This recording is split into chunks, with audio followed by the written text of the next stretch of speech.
Hi, I'm Evelyn Linwood. Welcome back to my channel. If you're new here, I am a self-published author of Noble Bright Fantasy. I have one book out, Showing Silver, and I'm currently working on the sequel, which I'm calling Project Gold for now. So if you're returning, you may have noticed a distinct lack of writing in my writing vlogs recently.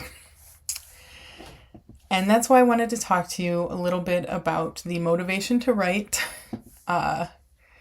where it goes, and what to do if it's gone missing. So before we begin, I do have two small caveats. The first is that this is not mental health advice. There's nothing wrong with needing help, but if you're having a mental health issue, I would speak to a doctor or a person you trust. This is not going to be helpful for you. This is for writers just in a bit of a slump. And the second caveat is that this advice is intended for people who either have published or want to publish. This is not advice geared towards hobby writers. I've been a hobby writer in the past. I recognize the value of hobby writing. This is not that. This is just that this advice is geared to people who don't have time to just stop for a while, which is often the thing that is the most helpful. So yeah.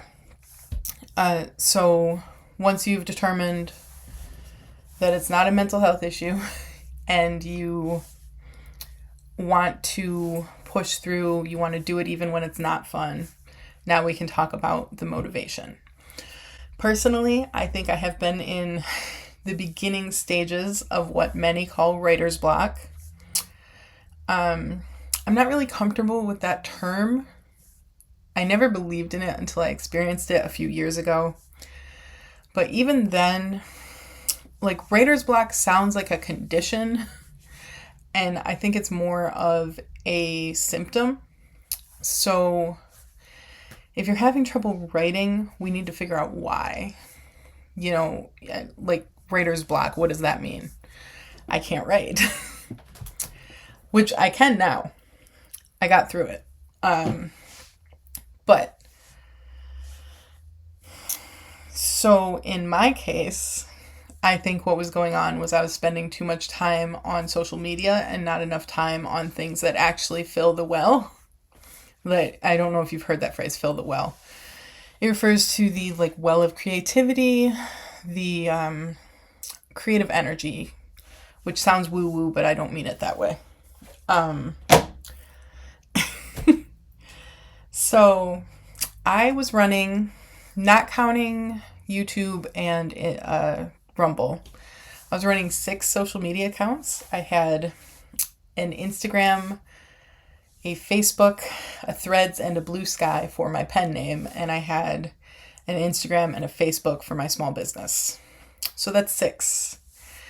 And most of those want you to post fairly frequently. So all of my creative energy, all of my creative time was going towards social media.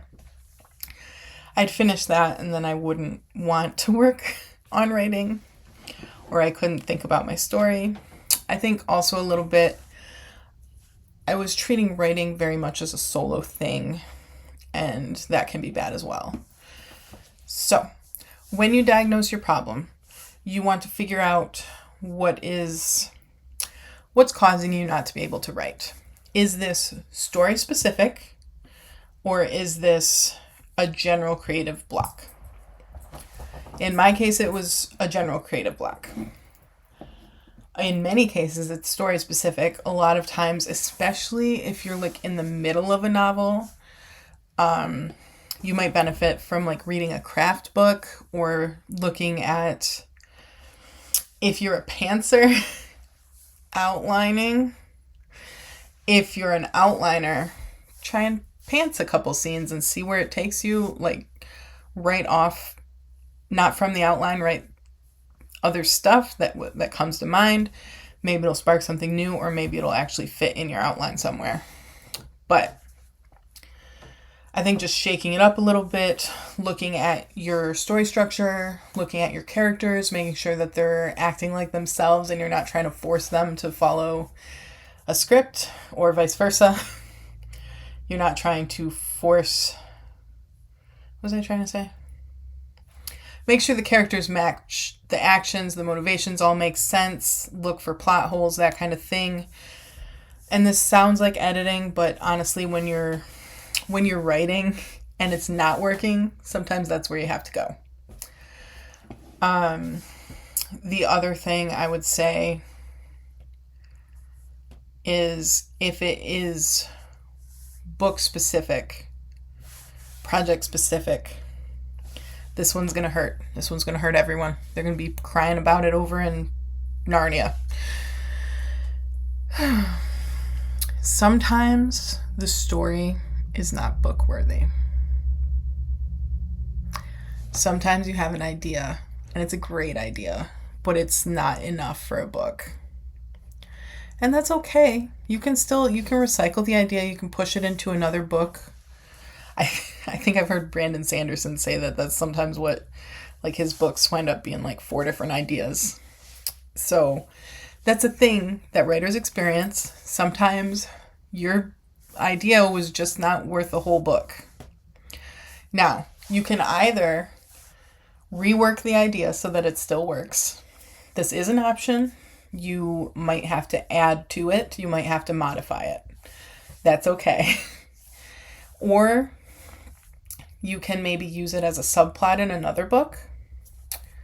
Or you can maybe explore the theme in another way, like figure out what it was that you liked about that idea so much, and then work that specific part of it into another book. Yeah, that would be what I would say. I don't have a ton of experience with that, but I have definitely encountered, like, where I was writing on an idea and then I realized that it was really just, it was like a character. It wasn't a story. Or maybe it was a setting and it wasn't a story. That happens. I think that happens to every writer, especially if you're a pantser. That happens. It's okay. You're going to be okay. I know we all are very attached to our writing and our ideas. You don't have to put it in a trash bin. You just have to weave it in somewhere else. That's one of the big ones. Now, if it isn't a project-specific issue, that's a little bit more complicated, but it does not mean that you need to worry that your motivation won't come back. It will always come back. This is always a temporary issue. Okay, so it's difficult to figure out what's gone wrong in a writing project, but there are all kinds of strategies. There's all kinds of books out there. You can read a craft book. You can handle it. I believe in you. If it's a general issue, it's difficult not to tie that into your identity, it gets more into like a moral failing of some kind. Like, am I just lazy? Am I whatever? Try and give yourself a little bit of credit. Obviously this is something you love, otherwise you wouldn't be here.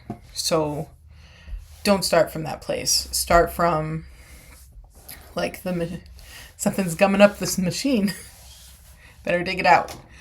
So I would say the first thing to double check is do a little check in with yourself. Are you having some sort of mental or physical health issue? If you are, address that first. Sometimes that will solve it. You don't need to push through this if that's what's going on. If it's not a health issue, then we can look at what's causing it. In my case, I was dealing with a little bit of a health issue, but I was also doing a lot of other work and not writing. So for my small publisher, I got with my cover designer from Showing Silver, and she helped me with the cover for some notebooks. I have one that's dot grids, and I have one that is lined. The lined one is already available. The dot grid is being reviewed by Amazon, but it'll be available soon. So, like, I was doing other work. I was designing another cover for that publishing business. I was doing social media. I was doing so much social media. I was running, in addition to YouTube and Rumble, which are kind of social media, but kind of not. I was running 6 accounts, and I was running all of those, and it was taking so much creative energy, and I think I was just, like, on social media way too much. I was especially on Instagram a lot. And I just found myself, like, picking up my phone every 60 seconds to check Instagram, and then I wouldn't get off of it. I'd just scroll through. So for me, that, I believe, was the source of my problem. A combination of that and a little bit of anxiety about, like, what if the people who read my first book don't like the second book? So it was kind of the 3 factors working together to undermine me. Sometimes it's more than one thing. So I paused my social media accounts last week, I think, and I felt better immediately. The next day, oh my goodness, I have felt lighter. I have reached for my phone many times. I actually moved, like, where I keep it on my home screen so that I wouldn't be going on social media constantly. I didn't delete them because it's a lot of work to, like, log back into everything. But I moved them, and I've been doing my utmost not to go on social media at all if I can help it, with the exception of YouTube and Rumble. For me, that was enough. I think that I was spending more creative energy than I was putting in. You may have a similar issue, but it doesn't necessarily mean that you're on social media too much. Maybe you're just trying to write more than you can. Maybe you've been neglecting the refilling the well step. So that might mean that you need to, like, read more. You need to do something creative that's not writing, like play an instrument, paint a book, play an instrument, paint a picture, crochet a little bit. I've been crocheting again too, which I had not been doing lately. Really enjoying that. Yeah, so I think in my case, it was a mismatch between creative input and creative output.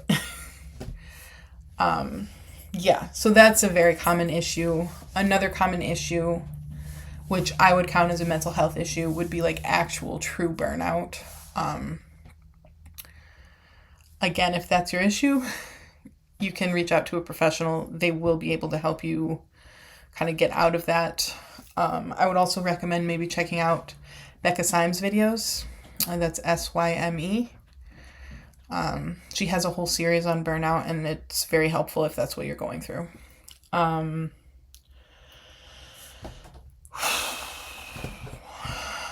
If it's not the creative energy thing, maybe it's literally just that you don't have time.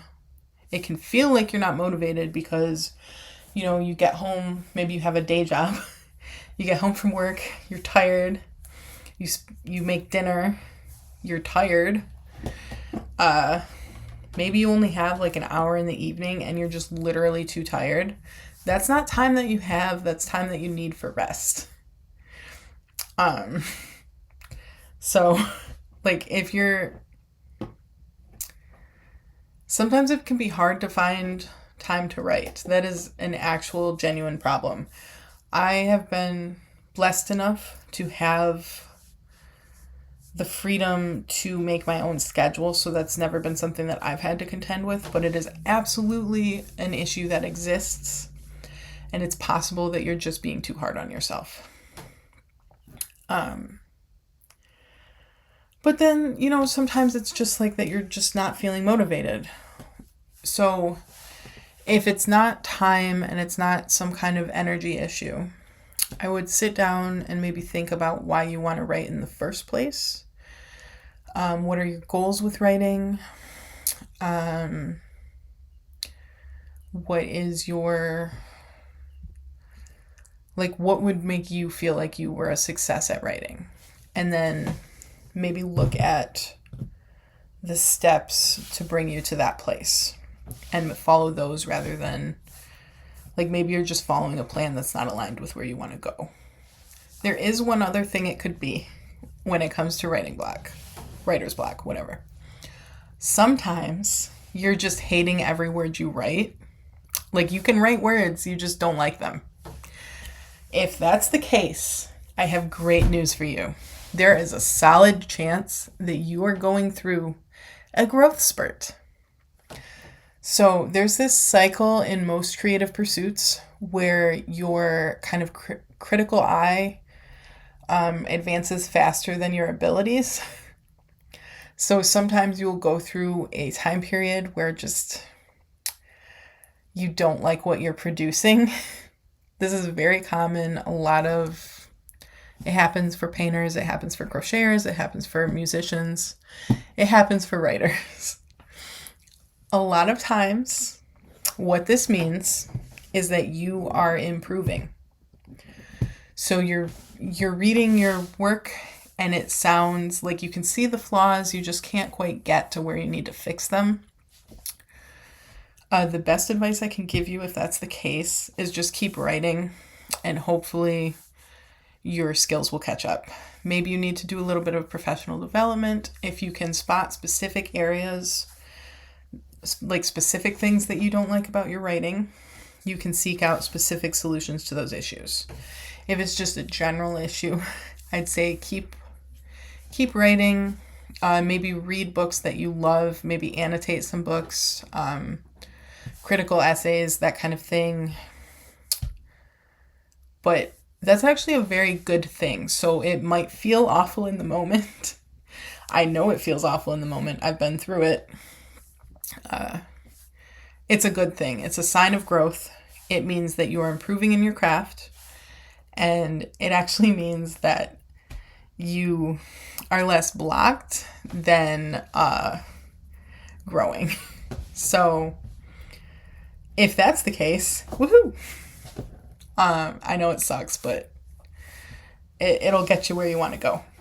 So that's pretty much, there's one other piece of advice, and this is a dangerous piece of advice, so proceed with caution. There is a very common piece of advice called eat the frog. So if you're struggling to write, maybe schedule your days so that writing comes first. I will say if you are neurodivergent, this is possibly bad advice. Especially, I know for people with ADHD, eat the frog can actually just derail them completely. If you have ADHD, the opposite is actually better advice. Start with something small and easy. Build up momentum till you get to the hard thing. So you wouldn't have a top-heavy day, you'd have a bottom-heavy day. Yeah, but eat the frog, for those who are not neurodivergent, is wonderful advice. Basically, you do the hard thing first, and then you don't have to dread it the rest of the day. And that is pretty much the last piece of advice that I have. I don't know if this video is long or short because I filmed it in a couple of pieces and I'll have to do some editing, but the main takeaway from all of this is honestly just that issues of motivation will come up and they are temporary and you'll get through it. Sometimes you just have to push, but sometimes you need to kind of do a little bit of investigating and figure out what's wrong. If you got this far, thank you for watching. And again, this is advice just for people in a little bit of a slump. If you are dealing with something more serious, it is okay to seek help about that. And I actually full-heartedly recommend it.